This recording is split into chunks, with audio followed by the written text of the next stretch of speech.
The Tom Woods Show, episode 1904. Prepare to set fire to the index card of allowable opinion. Your daily dose of liberty education starts here. The Tom Woods Show. Hey everybody, Harry's, the official razor of The Tom Woods Show, is offering listeners their starter set at harrys.com/woods. That's a 5-blade razor, a weighted ergonomic handle, foaming shave gel, and a travel blade cover, a $13 value, all for just $3 at harrys.com/woods. Hi, everybody. Tom Woods here. I am joined today by my old friend Jeff Shipley, who is a state representative in Iowa, who is pretty notorious, I'll put it that way. I know him from the old Ron Paul days, going all the way back to 2008, and he's been just terrific and solid and outstanding all the way up through 2021. And of course, you can imagine how good and sound he was all through 2020. So I want to catch up with him and see what is going on. So Jeff, welcome to the show. Hey, Tom, great to be with you today. I've known you a long time. We were trying to pinpoint exactly how long it's been, but I've seen you at many events. Most recently, by the way, the end of last year, when Young Americans for Liberty had that event in Melbourne, Florida is it called the Hazlitt Coalition? It's the Hazlitt something. Yes, I believe that's the title they're working on, and that was wonderful that you were able to make that. I think you inspired many people by showing up to that. It was a great event, and it was great to see you. So you've been in the legislature in Iowa for how long? This is my third legislative session, so I was first elected in 2018. Okay. See, I just got done reading an article that was written in the middle of 2020 saying, yeah, we're all lined up and ready to take Shipley out this year. Apparently they didn't. Yeah, apparently not. Apparently here you are. Okay. You have built up rather a reputation for yourself in Iowa. So there are things you and I can talk about that go beyond the obvious, where the obvious would be COVID and vaccine passports and stuff. And of course, we have to talk about that. But man, you have a way of bringing people together in two different ways. First, the way Ron Paul brought people together, because the ideas that we hold as libertarians do have a kind of cross-ideological appeal. And so sometimes this group will like us, sometimes that group will like us. But you can also bring people together in opposition. And man, there are a lot of people who have come together who don't like Jeff Shipley. Now, why don't they say you're not serious, your tweets are too provocative or whatever. Like, why do you think you have enemies? I mean, most state legislators, people just don't really give much thought to them one way or the other. How come Jeff Shipley is so different? Ooh, that's a great question. I wasn't expecting something so deep on psychology and identity. So right off the bat, I think the kind of thing I would... What do you? Because I mean, you must deal with these people a lot. I mean, I would wonder, why are people coming after me so hard? What is it? What are you doing to trigger them? Well, okay, so I think okay, the word trigger, when someone gets triggered or emotionally bent out of shape, typically there's some sort of traumatic experience within them that I think is the source of the trigger. But then in my estimation, that when something is truthful and when something that is truthful, is in disharmony with maybe a belief that is not truthful, then you get this disresonance that results in an emotional response. I mean, I will admit that sometimes I have a way of being provocative, sometimes deliberately, sometimes spontaneously. And I think that's just what people are not used to. They're expecting people to bow down to the social pressure, to bow down to the bullying. And I think they just don't know how to respond when someone takes a swing back, so to speak. Why did you run for the state legislature? I mean, I'll try to make a long story short. So, we go back to the Ron Paul campaign way back in 2008, 2012 in Iowa, where I did feel Iowa was a crown jewel of the Ron Paul national success. And my legislative district, I remember thinking when I was settling into Southeast Iowa, city of Fairfield, Jefferson County, had historically performed extremely well for Ron Paul for many different reasons, which we don't have to get into. But in 2008, Jefferson County, Iowa was one of two counties that Ron Paul actually won in the 2008 campaign. The other one being Nye County, Nevada, where the federal government dumps its nuclear waste. So right off the bat, that was something that kind of stood out as early as 2008. And then when I'm settling in there and kind of, being involved in my local Republican Party, you kind of ask yourself that, hey, if there's this strong of a Ron Paul liberty-oriented, independent thinking presence in this community, how would that translate into, say, representation at the State House? And so I began thinking those thoughts early on, because obviously, something that I think is we understand well in politics, that the political representative does represent the district in one way or another. Not always, as you might expect, but certainly an urban district is likely to represent or elect one type of person. A rural area will likely elect a different style of person. So there is, I think, political science virtue in exploring how different constituencies, different demographics of people will support different leadership politically. And so I think that's what initially wanted me to get involved, is that in my community, there was a lot of what I would say forward thinking or liberty minded or philosophical thinking people. And I wanted to represent them. I wanted to make sure that their unique voices were being heard in government. Let's fast forward right to today, and let's get some of the obvious questions out of the way. You were there, that means, throughout 2020. And so no one could have predicted that you were going to have to deal with questions like this. And now your governor in February said all the state level restrictions are lifted. Their governor did impose some restrictions, but was under tremendous pressure when there was a spike in Iowa to impose more. But the spike ended, and with no additional restrictions added, as far as I know, and the spike just ended anyway, as it always does. But how would you rate how your governor has done, and what was your voting record along these lines? Yeah, great question. So I was first asked to take a vote in March of 2020 to essentially shut down or pause the legislative session and basically give the governor some emergency spending power. And I did vote affirmative on that. And I remember at the time even joking that this is probably going to be a really bad vote that I'll regret. But taking a 99-1 vote on something like an emergency situation, is not necessarily the fight I wanted to take, because I was also walking around the chamber, connecting with the more elderly members and kind of saying my goodbyes, because I was assuming that they were going to be dead in a few months. But overall, I think the state of Iowa ranks, and I would hope maybe the top 3 or top 5, depending on which metrics. I know the Wallet Hub score ranks Iowa consistently, and I think the top 2 or 3. For instance, when the governor issued the mask mandate in November, and again, in response to what could be seen as a compelling health interest when you look at hospitalization rates and, when they're going up, obviously there was a lot more fear and anxiety, but she issued the mandate in a way which was essentially unenforceable, and even commented such that, that she didn't want to devote a lot of public resources or state patrol or law enforcement trying to police masking issues. So even that, while I remember being extraordinarily disappointed because we had just won the election and then the governor had to issue this mask mandate, but reading through it, I kind of just chuckled at myself because the thing is virtually unenforceable. So yeah, I think Iowa overall has done pretty good. Obviously, there's tremendous room for improvement. But when I look at Minneapolis or my parents and family over in Illinois, I'm certainly very thankful that, I'm on this side of the Mississippi and living in Iowa. How about this vaccine passport bill? Now, I think I heard, I don't live there, I don't follow it closely, but my understanding is that this bill basically says that if you're a business that engages in, what would seem like a vaccine passport situation where you're demanding proof of vaccination for access, that you would be ineligible for state contracts. And some people have said that seems a little bit timid and weak. Well, what's your opinion? Yes, I do think that is a little bit timid and weak. I mean, as a legislator, I would prefer these issues to be just directly addressed in the Civil Rights Code. I do believe in the concept of civil rights. I think there are applications there that if we're coming together as a society, as a civilization, we need to have some basic ground rules on what's the basic level of respect and dignity we afford our fellow humans in society.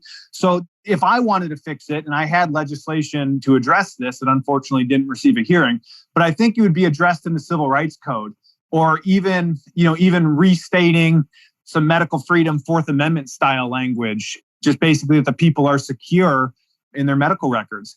So sorry, I'm getting trailing off because I forgot the question. But yes, the bill that was passed in Iowa was, I thought, very narrowly tailored with very timid teeth. Now, and this was, I guess, the big argument that erupted in the Capitol was, did this bill actually represent a step in the right direction, even though it was a modest step, or could it potentially be viewed as a step backward in the much larger battle for medical freedom? So did you support it because you felt like at least it did something? No, I was vocally opposed to the bill from a few hours after I read it. It was introduced on Friday. I didn't have a chance to review it until Saturday. But after I read through the bill, thought about it, talked to some people, I was vocally against it on our caucus conference call the following night. Okay. How would you describe your, let's say, your style, if you had to? Because you're not like other state legislators. There aren't that many state legislators in the country, apart from Anthony Sabatini in Florida, whom I just talked to, who, let's say, generate a lot of attention, even ire, and also admiration. What are you doing differently from other state legislators? Anything? Well, so going back to kind of my personal development, I remember there was a time, well, I did have a little bit of a stand-up comedy background. And even back then, I remember my little mantra to myself was just like, get up in front of people and tell the truth. You don't have to be funny, but you want to be truthful and you want to be authentic and you want to be genuine, because people can pick up on that.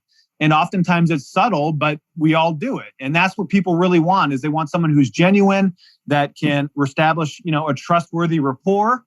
And then I remember, that was like in my head in 2016 in relation to comedy. But then when I was running for office in 2018, I was asked about an education issue, which ended up being a consequential education issue. But at the time, I wasn't too familiar with it. And I was at a public forum and I gave a response. And after I gave that response, I remember that feeling in my stomach. It's like, hey, that was maybe only about 50% true. And it felt really bad, because if I'm taking all this time to run for office, to attend these events, to put my life on hold and spend all this money, like I need to be at a higher caliber of truth. I need to be at least, 80%, 90%, hopefully 100% truthful. And in that moment in time, the answer I gave just failed. Like I said, 50% truthful, which would be an F by any rating. And I remember noticing in that moment and then correcting it in the next answer I gave, where it felt a lot better. So, those were kind of emotional things I was going through while running for office. Like, hey, if I'm going to open up my mouth and speak, I better say how I truly feel. Yeah, no kidding. Now, along those lines, what would you describe as your most unpopular vote? Unpopular from constituents or unpopular from, it's well, tough. Okay. Yeah, give me one of it. Like one unpopular, let's say in the press, but also unpopular with the people who put you in there. So the most right out the gate as a freshman legislator, I voted against additional education spending, what they call state supplemental aid, because I didn't want to give any more public money to public schools, because I thought they were doing a bad job and that the money was not the solution, that, we needed to address these other areas of law to improve education rather than just throwing more money at the problem. A part of that was there is a piece of transportation equity, which is meant for school districts that cover larger geographic regions. They have more expenses busing their kids to school. So we had a line item appropriation that was specific to rural school districts with expensive busing. And those were school districts in my district. So one of my very first votes as a legislator was voting against school money for districts in my area where, I get a school board and a superintendent that said, hey, why'd you just vote against this? This equals $400,000 that we really want. And that was pretty intimidating for me off the get-go, because I was maybe 3 or 4 weeks into office. And all of a sudden I get, angry people and some hot questions from the press. And, you never have enough time to prepare as much as you'd like, because things move quick. But that was a consequential vote I took that kind of set the stage that, hey, this guy is taking a 99-1 vote against additional education money that benefits the people in his district. And it was that vote, and it was actually being able to go on the media, do some news interviews and defend it, that earned me the Ron Paul Award for Principled Legislating in the 2019 Hazlitt Coalition. So that was a very distinct vote. Since then, the more recent one is I just voted against a Back the Blue bill based on qualified immunity. And again, going back to what you're saying before, when I was tearing into my Republican colleagues for this qualified immunity provision, I was looking across the chamber, and what really warmed my heart was there was a lot of Democrats smiling, and the fact that I could see their smiles because they had taken off their masks, the week or two prior when the CDC adjusted their guidance. So those are a couple of examples of votes I've taken that are sure to kind of upset the sloganeering, kind of pithy index card of allowable opinion that obviously we need to tear up and burn. So, yeah. Yeah, nice. We've mentioned the Hazlitt Coalition a couple times. That's a group of state legislators from all around the country who have been identified by Young Americans for Liberty and who were, in fact, at that event where I saw you at the end of 2020. Let me just throw in this plug here, because I would not have even run for office if it was not for the Young Americans for Liberty and their Operation Win at the Door program. Because I know to accomplish what I did, which was to unseat a popular incumbent, I knew I was going to need a lot of help, and I needed to have friends. And so I attended in 2018 in April. I was invited to a conference in St. Louis where Ron Paul was appearing, and it had been several years since I'd seen Ron Paul, so I wanted to experience that nostalgia. And that was when Young Americans for Liberty was first putting their Operation Win the Door program together. And a lot of great people, a lot of staff, a lot of money, a lot of donors made that happen. And if that wasn't an option, I would not have even have run. Thankfully, the stars were able to align and we pulled off an upset victory by a very slim margin. And Young Americans for Liberty made that possible. So, if you're listening to me and you like my representation, and let's say if you're donating $50 a month to the Mises Caucus, I would definitely encourage you to donate $200 a month to Young Americans for Liberty or Operation Win for the Door or any of these other candidates directly. There's a lot of really exciting things that have evolved from that I think a lot of people need to pay more attention to, because that's where, the actual consequential races or politics is happening. They've done some outstanding work on that. There's no question about it. Now, you take, as you've indicated, sometimes positions that are at odds with important people in your own district, maybe. Sometimes you take positions that no one's ever heard a Republican take before, like your positions on drugs, for example. Do you ever get in a visit from the GOP leadership? And I don't mean necessarily literally a knock on the door, but do they ever check in with you and ask what the heck's going on here? So this is really interesting, because like in one of those articles, like the liberal bloggers, they always like, oh, I wonder what GOP leadership said to him. And no, they've been extraordinarily graceful and kind of accommodating. I think they've realized from early on that, I was someone that was going to have an independent streak and that they just need to find a way to work with me. So my relationship with GOP leaders, at least in the House, well, obviously, when I'm taking vocal positions on the vaccine passport issue, accusing my colleagues of selling out constitutional liberty, that ruffles some feathers. But we just adjourned legislative session and I was able to exchange hugs, with the very few people I was arguing with a couple weeks before. So I think those relationships are, at least they exist, where I do maintain or understand the priority of long-term relationships in terms of how that relates to governing. And if I do upset someone, I try to smooth it over as best I can. Even an example of this is there was a Democrat on the House floor talking the other night about, how great the CDC is. And I kind of lampooned him in a tweet. And then this guy sits just a couple seats down from me, and we ended up talking about it and reaching a gentleman's agreement later that night. So I think that's kind of the interesting thing, that I'm trying to gracefully stumble forward, where maybe I can put my foot in my mouth, maybe I can misspeak or say things that didn't come out exactly correct. But then hopefully you're able to kind of just keep gliding with it and find a way to just tumble forward and patch things up as you go.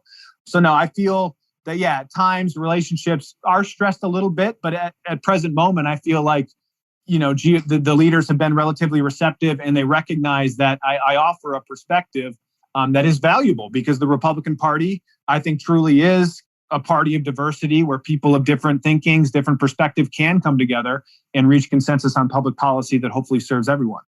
Hey, everybody, let's take a minute to thank the official razor of the Tom Woods Show, and that is Harry's. You guys know I've been using Harry's for years, and then I grew a beard, but of course, I'm going to shave my neck because I'm a civilized human being, and the neck is a very sensitive area indeed, and Harry's always gives me a smooth, close, comfortable shave. When in various situations I have had to use the quote-unquote bargain brand, I have wound up a bloody mess, and it's awful and painful and grotesque. And yet Harry's is giving me this amazing experience at a low price, as low as $2 per refill. Their blades are designed to stay sharp. In a recent study, guys who shave 4 times a week said their 8th shave was as smooth as their first. Well, Harry's is giving their best offer to Tom Woods Show listeners. New Harry's customers can get a starter set at harrys.com/woods. You get a 5-blade razor, a weighted ergonomic handle, foaming shave gel, and a travel blade cover, a $13 value, all for just $3. There's never been a better time to try Harry's. Go to harrys.com/woods to redeem your offer today. I have to say, what you just described to me about the Republican Party of Iowa's attitude toward you reminds me of a story I heard about Newt Gingrich and Ron Paul. Maybe you've heard this story. Everybody knew you couldn't twist Ron Paul's arm. There's no point. And so I forget who it was, but some federal schmuck said something like, and I appreciated this. He said, we have nothing to offer him that he would want. So there was nothing that they could do to change his mind. So they just reconciled themselves to that. This guy has a mind that can't be changed. He's going to vote his conscience, and there's nothing we can do about that. So there was a time when, I don't know if it was the budget bill or something, that Gingrich said to a gathering of Republican congressmen, he said, listen, we are all going to vote for this bill. And then he paused and said, all right, except Ron Paul. Like he actually had an exception in his mind because he knew that just was not going to happen. So, okay, look, everybody's going to vote this way except Shipley. And it kind of sounds to me like that. There are definitely times when that's true. And certainly as I, mature as a lawmaker, I think we'll see more of that it's been fun because when I do stir things up, like one of the things I check in with other members or leaders to just see kind of what the temperature is. And most people are kind of met with amusement where it's like, okay, this guy's doing something we've never seen before. This place is generally pretty boring, kind of dull. So I feel like I've been able to stick out positively and that I've been called a little bit of a wild card because some things, I will stray and do things that are unexpected. But like certainly on that back the blue qualified immunity piece or other legislation, I think the leaders do know that, that Shipley's just not going to come along with us unless we totally offer universal school choice or some other, conservative libertarian pipe dream, that those are my true goals. So when you're a state legislator in Ohio, I just recorded with somebody in Ohio, in Iowa, there are certain issues you expect you're going to be debating and voting on. Then 2020 comes along and everything is thrown into chaos. So before the virus came along, what were the most contentious issues that you faced there as a state legislator? Yeah, so that's a great question. So thinking back to early 2020, some of the things that were most difficult for me to sort through in my community, industrial agriculture or animal husbandry, as what some people might know as confined animal feeding spaces, or what some people would call as factory farms, is a big issue. Actually, this morning I was attending a board of supervisors meeting where they were scoring a matrix for one of these animal husbandry operations. And I signed on to a very, what could easily be considered a very radical left-leaning bill relating to the restriction of these facilities. And so that was an example of something, that I was going back and forth in 2020.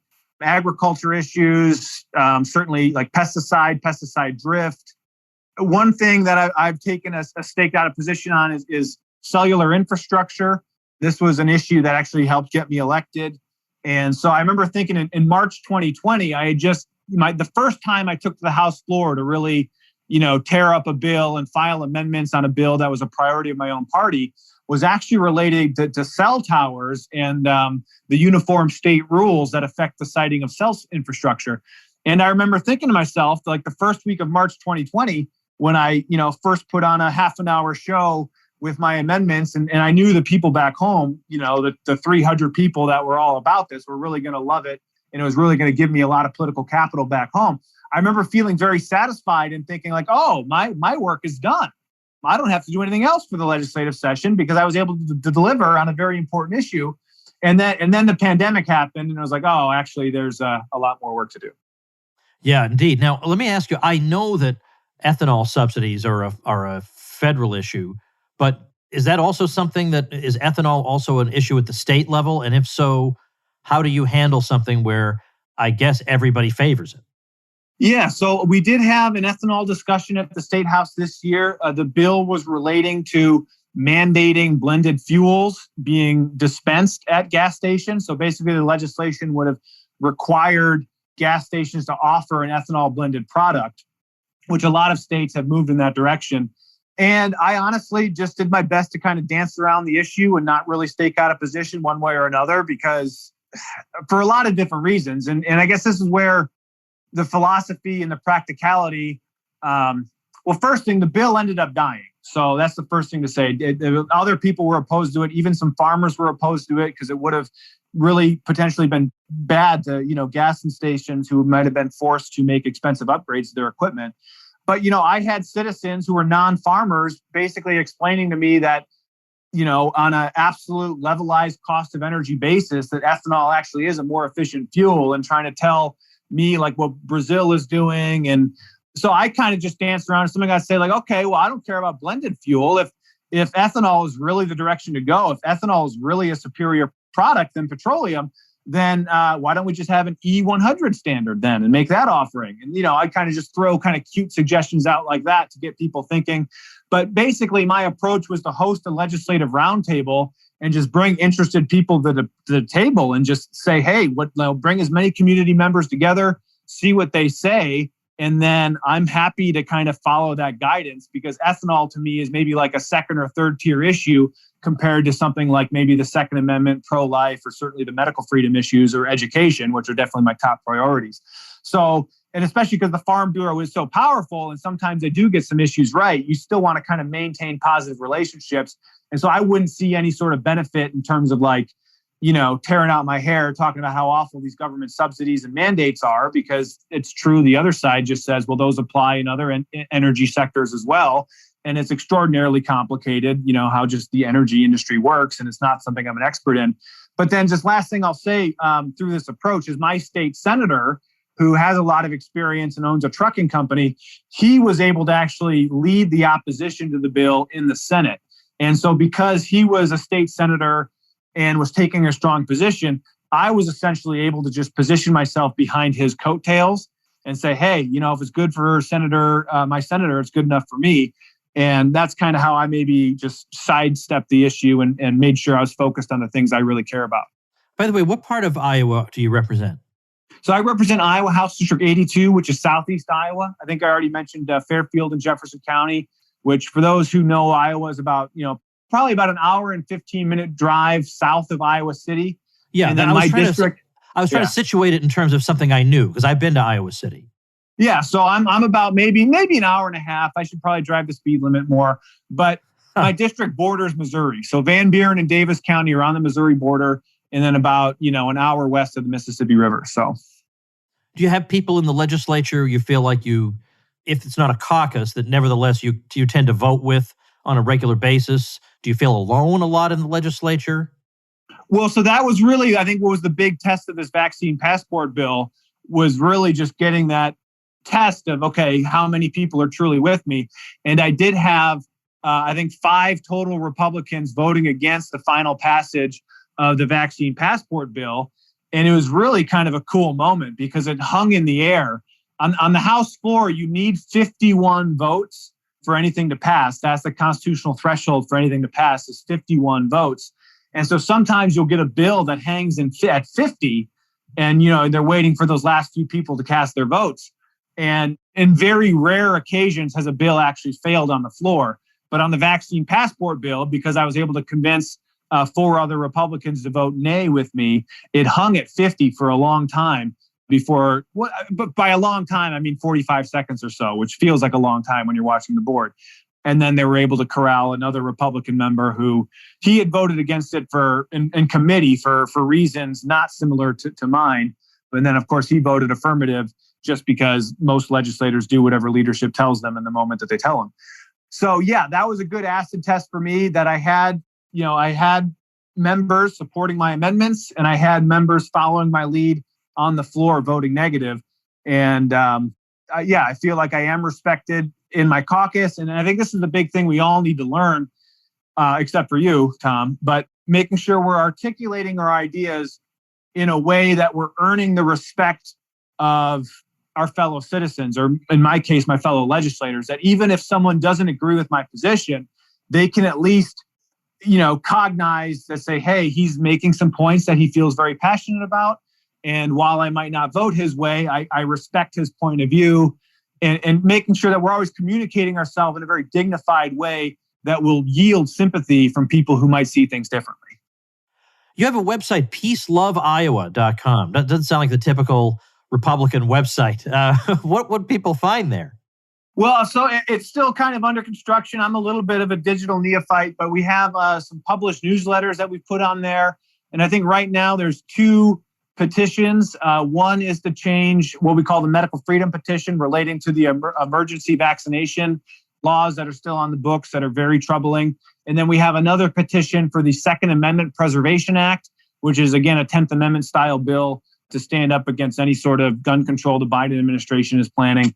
And then, so my newsletter, you got some petitions we can sign. If you want to support our work, you can offer a generous donation on the link there.